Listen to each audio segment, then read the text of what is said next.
Ya, Assalamualaikum warahmatullahi wabarakatuh.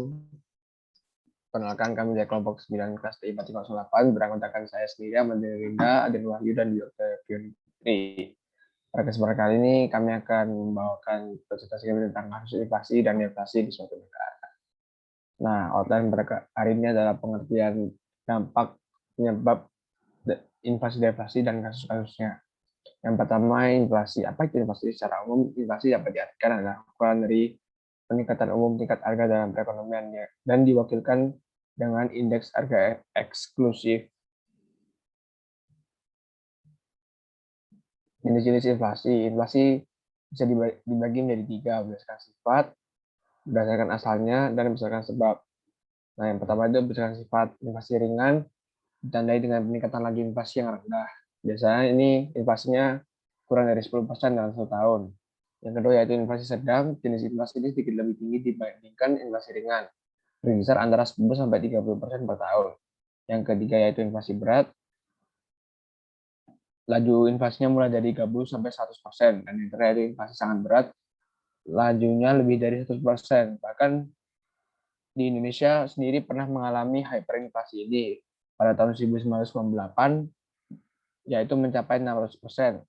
Yang kedua yaitu inflasi berdasarkan asalnya. Yang pertama itu domestic inflation atau inflasi domestik. Inflasi ini berasal dari dalam negeri, yaitu diawali biasanya dengan defisit dalam APBN. Yang kedua yaitu imported inflation atau inflasi dari luar, yaitu yang berasal dari luar negeri karena negara yang menjadi partner dagang negara sedang mengalami inflasi yang cukup tinggi, sehingga harga kebutuhan di luar negeri meningkat dan harga barang yang dijual ke Indonesia juga akan menjadi tinggi. Yang ketiga yaitu inflasi berdasarkan sebab.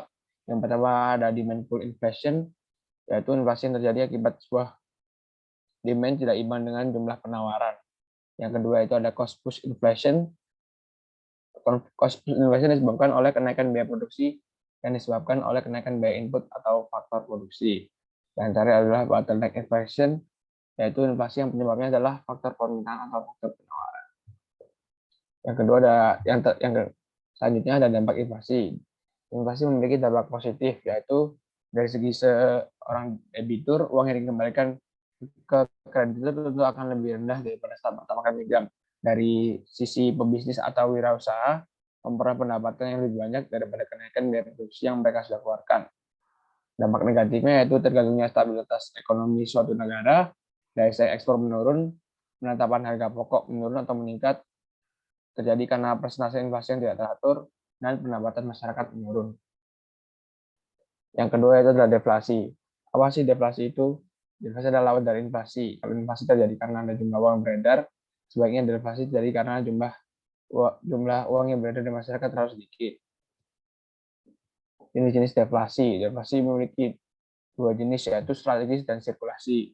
Deflasi strategis terjadi karena adanya penerapan kebijakan pengontrolan terhadap gejala konsumsi berlebihan guna mengatasi kenaikan harga pasar.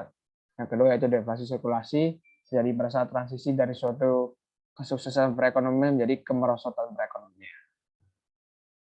Dampak deflasi yang pertama dampak positif itu adalah menguatnya nilai pada mata uang, timbulnya kesadaran masyarakat akan pentingnya menabung untuk memenuhi suatu kebutuhan di masa yang akan datang. Yang ketiga yaitu konsumen cenderung lebih berhemat dalam hal berharga. Yang kedua dampak negatif, menurunnya pendapatan sektor bisnis, investasi dan harga saham menurun, dan terjadi PHK besar-besaran. Selanjutnya itu ada kasus inflasi yang kami analisis. Di sini kami mengambil kasus inflasi dari negara Zimbabwe. Nah, di sini faktor pertama diawali dengan kebijakan redistribusi tanah yang dilakukan oleh pihak pemerintah. Kebijakan atau pengalihan kepemilikan tanah ini awalnya dikuasai oleh para petani dari bangsa ini diberikan pada petani lokal. Namun kurangnya pengetahuan dari si petani lokalnya mengakibatkan lahan tidak bisa produktif dan tidak bisa berproduksi dengan baik dan produksi apapun itu tidak bisa dilakukan dengan baik. Nah, banyak sekali lahan-lahan yang menjadi mangkrak atau dibiarkan begitu saja oleh pemiliknya. Nah, akibat dari sektor produksi pertanian ini dapat menurun drastis, sehingga stok bahan pangan pada negara tersebut menurun dan seluruh harga harga komoditas pangan meningkat lebih mahal. Puncaknya itu pada tahun 2007. Tingkat inflasi di negara ini tuh mencapai 115%. Nah, inflasi ini tuh termasuk kategori inflasi sangat berat atau hyperinflation karena, tingkat inflasinya tuh mencapai 115%.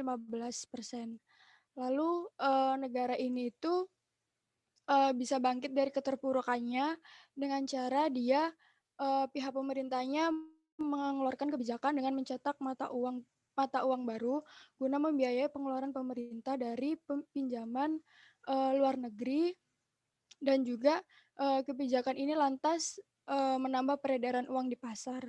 Sehingga kebijakan ini memberikan dampak positif untuk perekonomian di Zimbabwe.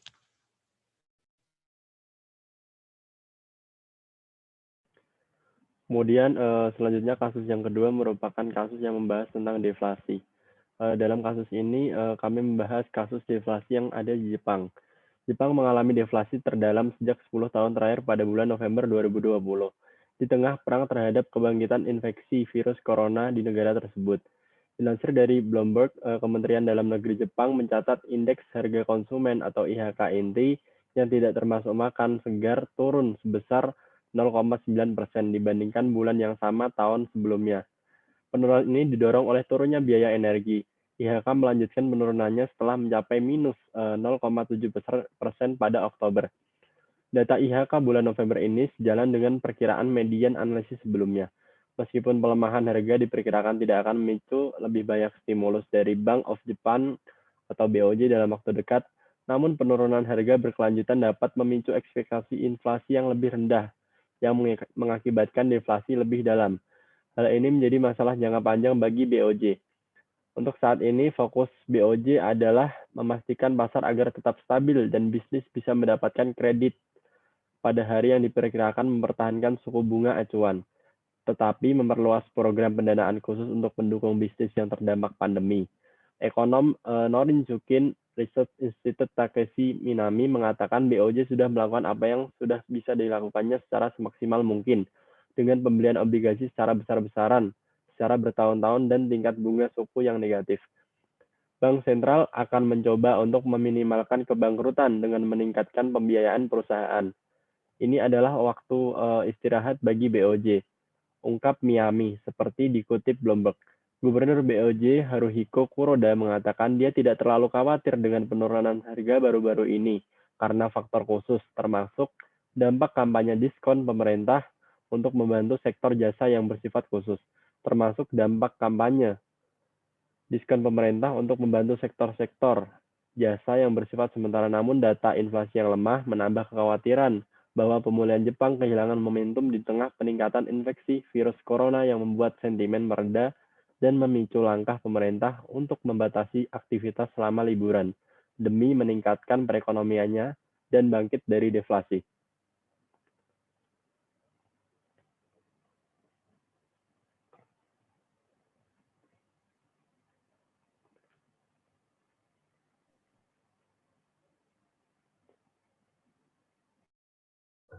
Ya, mungkin cukup sekian dan dapat kelompok kami sampaikan. Bila ada salah kata, mohon maaf.